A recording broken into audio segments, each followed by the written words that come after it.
नमस्कार, मैं हूं अभय कुमार और आप देख रहे हैं सत्यसूत न्यूज। आज हम आपको बताएंगे कैसे एक परिवार ने देश की सबसे बड़ी सरकारी संस्था भारतीय रेलवे को अपनी निजी जागीर बना लिया। कैसे सरकारी नौकरी गरीब के हक से निकलकर जमीन के सौदे में बदल गई। लैंड फॉर जॉब केस में दिल्ली के राउज एवेन्यू कोर्ट का बड़ा फैसला आया। लालू परिवार समेत 41 लोगों पर आरोप तय किए गए। कोर्ट ने कहा कि लालू परिवार ने आपराधिक गिरोह की तरह काम किया। चलिए अब आपको बताते हैं कि कैसे एक परिवार ने भारतीय रेलवे को अपनी निजी जागीर बना ली।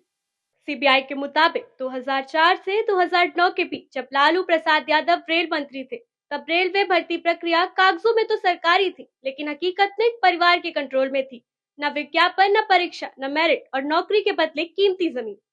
सोचिए जरा, 1 लाख स्क्वायर फीट से ज्यादा जमीन सिर्फ 26 लाख रुपए में, जबकि उसकी असली कीमत थी 4 करोड़ 39 लाख रुपए। जरा सोचिए अब, जिस देश में एक युवा सरकारी नौकरी के लिए सालों इंतजार करता है, वहीं एक परिवार ने जमीन के बदले नौकरी का खेल रच आम लोगों को लूट लिया। 6 फरवरी 2008 पटना के किशुन देव राय अपनी 3,375 वर्ग फीट जमीन सिर्फ 3.75 लाख रुपए में राउडी देवी के नाम कर दी और कुछ ही महीने में उसके परिवार में 3 लोग रेलवे की नौकरी पर रखा। सीबीआई कहती है ये कोई इत्तेफाक नहीं, ये सौदा था।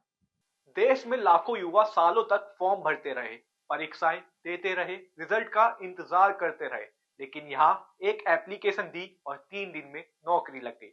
क्या यही है सामाजिक न्याय? सीबीआई ने कुल 7 लैंड फॉर जॉब डील्स पकड़ी। 12 लोगों को नौकरी, 7 जमीन के प्लॉट, कभी राबड़ी देवी के नाम तो कभी मीसा भारती, कभी हेमा यादव तो कभी परिवार से जुड़ी कंपनियों के नाम। रेलवे देश की सेवा के लिए नहीं बल्कि परिवार की संपत्ति बढ़ाने के लिए इस्तेमाल हुई। ये सिर्फ भ्रष्टाचार नहीं था, ये गरीब की मजबूरी का शोषण था। जिसे नौकरी चाहिए थी, उससे जमीन ली गई, और जिससे सवाल पूछा, उसे सिस्टम से ही बाहर कर दिया गया। 2022 में सीबीआई की रेड 17 ठिकानों पर छापे और अब कोर्ट का फैसला कि यह एक व्यापक आपराधिक साजिश है। रेल मंत्रालय को निजी जागीर की तरह चलाया गया।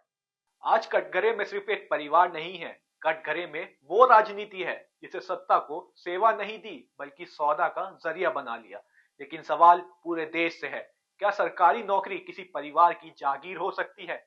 और क्या सत्ता में बैठा हर नेता सरकारी सिस्टम को अपनी जागीर समझने लगता है? हमें कमेंट में बताएं अपनी राय और देखते रहिए सत्य सूत्र न्यूज।